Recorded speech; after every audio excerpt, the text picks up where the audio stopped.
China's expansionism knows no bounds. First Doklam, then Eastern Ladakh, and now Arunachal Pradesh.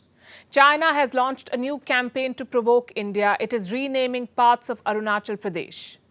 Arunachal Pradesh is a state in India. China is targeting 11 places in this state. It has issued new names, Chinese names, for these places. And India has hit back with a sharp response. This episode began on Sunday. Chinese Ministry of Civil Affairs released a list. It had 11 places with a map.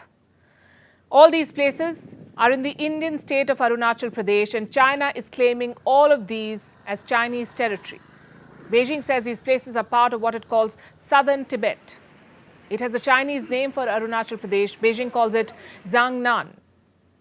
And the new Chinese map, the one that was released on Sunday, shows most of Arunachal Pradesh. It has 5 mountain peaks, 2 land areas, 2 residential areas, and 2 rivers. One of the towns on this list is close to Itanagar. Itanagar is the capital of Arunachal Pradesh in India.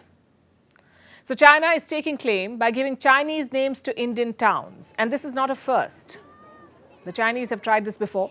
In 2017, the Dalai Lama visited Arunachal Pradesh. China did not like it. It retaliated with a list with Chinese names for 6 Indian towns or regions. Then in 2021, China released another list. This one had 15 places. And now in 2023, there's a new list with 11 names on it. How does it help? What does China gain by giving Chinese names to Indian territories? It's a way to build pressure. It's a way to needle India. And China's justification is unbelievable. It says it's just standardizing geographical names. I have a copy of the Chinese notification with me, the one that sparked the latest row. Listen to what it says. According to the relevant provisions of the State Council on the Management of Geographical Names, China's Ministry of Civil Affairs, together with relevant departments, has standardized some geographical names in southern Tibet.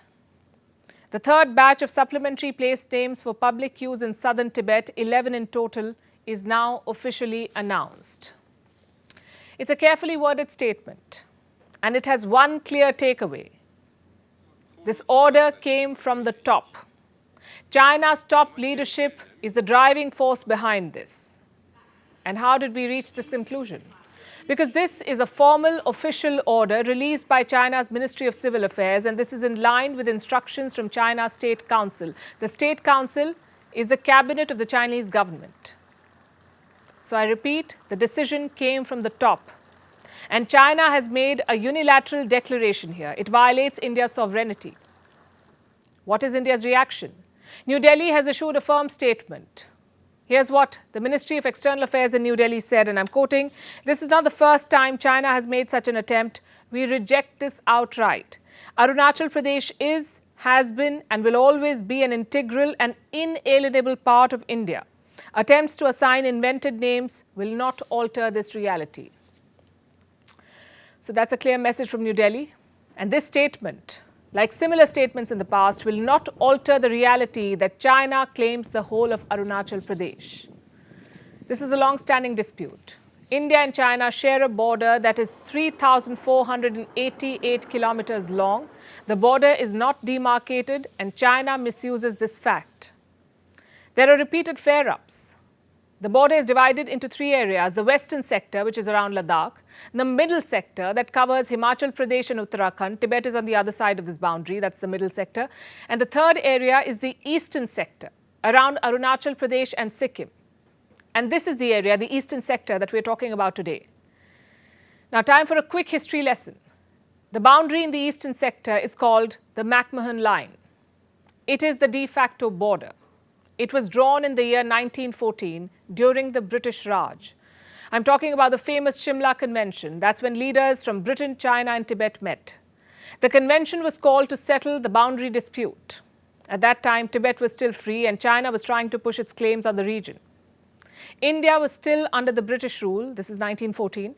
And India was represented by Sir Arthur Henry McMahon, the then Foreign Secretary, which is why this border is called the McMahon Line. It is named after the British Foreign Secretary of 1914.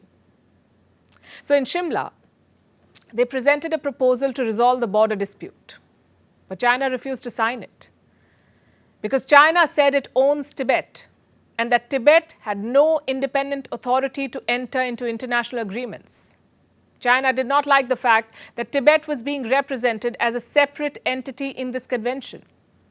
But Tibet was there, and the draft was signed by two of the three parties. China did not sign it.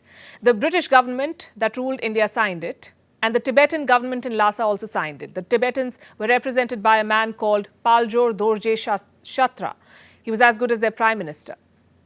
And China objected to all of this, specifically to the status of Tibet. But China did not object to the McMahon Line, and this is very important. For 45 years, the Chinese never raised any formal objections to the McMahon Line.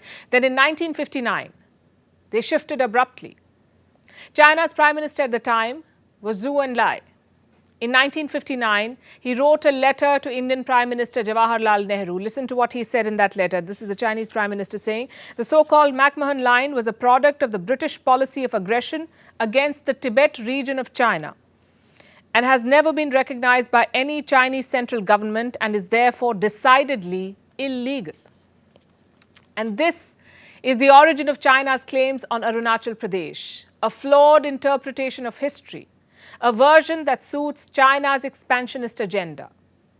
During the 1962 war, Chinese forces crossed the McMahon Line. They made deep inroads into India, but then they also retreated after announcing a unilateral ceasefire.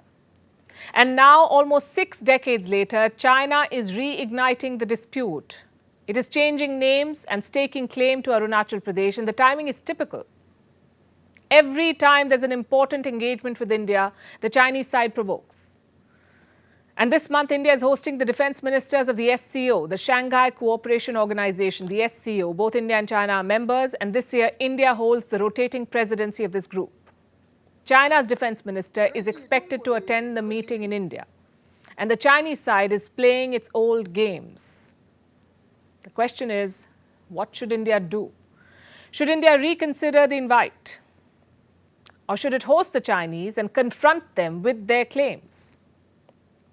Whatever India chooses to do, one thing is certain: silence won't help. China sees silence as a sign of weakness, and it only understands the language of strength. So India should use its presidency and its global clout to call out China's provocations.